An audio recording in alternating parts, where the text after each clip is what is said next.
Bonjour, aujourd'hui je vais vous expliquer en quoi consiste une équation. Une équation, c'est une expression mathématique qui doit comporter plusieurs éléments. Tout d'abord, il doit y avoir un nombre inconnu, qu'on appelle l'inconnu de l'équation. Ensuite, il doit y avoir forcément un signe égal. Et puis, il peut y avoir différentes opérations mathématiques, des additions, des soustractions, des multiplications, des fractions et autres. Voilà ce qu'on appelle une équation.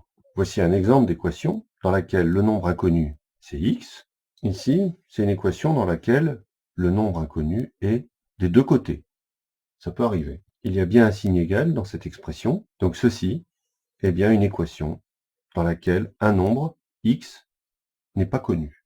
Ce qui est à gauche du signe égal, on appelle ça le membre de gauche. Et bien sûr, ce qui est à droite, on appelle ça le membre de droite de l'équation. Lorsqu'on est en présence d'une équation, on essaye de la résoudre, c'est-à-dire de trouver tous les nombres qu'on peut mettre à la place de x pour que l'égalité soit vérifiée. Résoudre une équation, c'est trouver tous les nombres qui peuvent être mis à la place de l'inconnu, à la place de x ici, mais attention, de manière à ce que l'égalité soit vraie, c'est-à-dire que le résultat qu'on va trouver à gauche, en remplaçant x par ce nombre, soit le même résultat qu'on va trouver à droite, en remplaçant x par ce nombre. Un tel nombre, qui peut remplacer l'inconnu pour que l'égalité soit vraie, porte un nom particulier, c'est appelé une solution de l'équation. Pour l'instant, vous êtes difficilement capable de trouver si cette équation possède une solution, c'est-à-dire si je peux remplacer x par un certain nombre pour que les deux membres donnent le même résultat. Donc dans un premier temps, on va seulement vous demander de vérifier si un nombre qu'on vous donne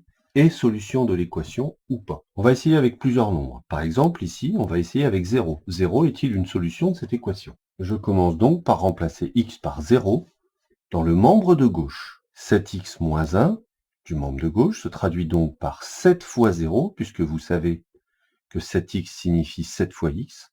7 fois 0 moins 1, ce qui donne donc 7 fois 0, 0, 0 moins 1, moins 1.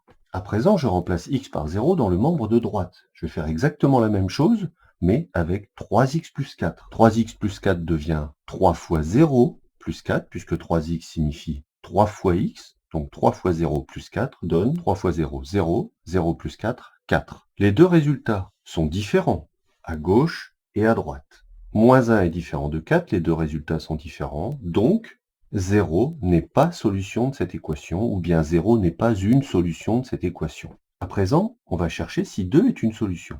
Tu vas mettre la vidéo en pause et chercher par toi-même si en remplaçant x par 2 à gauche et en remplaçant x par 2 à droite, on trouve le même résultat à gauche et à droite.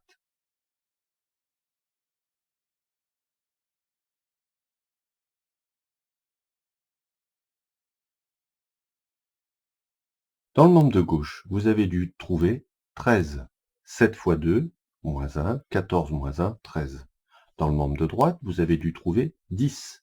3 fois 2, plus 4, c'est-à-dire 6 plus 4, 10. On remarque que les deux résultats sont différents. 13 est différent de 10. Donc ça veut dire qu'on n'a toujours pas trouvé la solution de l'équation. Ce n'est pas 2. 2 n'est pas solution de cette équation. À présent, vous allez chercher si 1,25 est solution.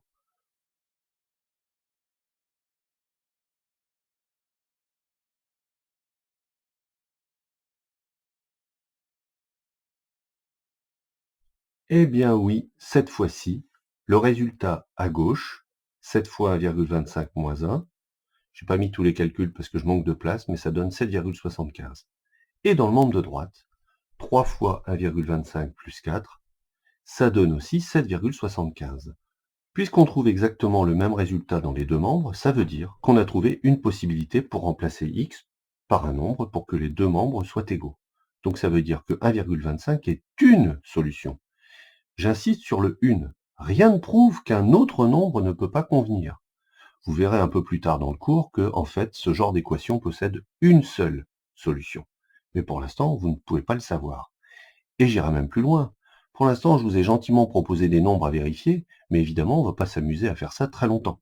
Ça peut être très long, et vous n'auriez jamais deviné par vous-même que c'était 1,25 qu'il fallait choisir. Donc le but de ce chapitre, les équations, ça va être de trouver quel est le nombre solution sans qu'on vous le propose. Mais on n'en est pas encore là. Les exercices qui vont venir, ce sera juste, si je peux dire, de remplacer x par un certain nombre qui vous sera proposé pour vérifier si oui ou non ça marche ou pas.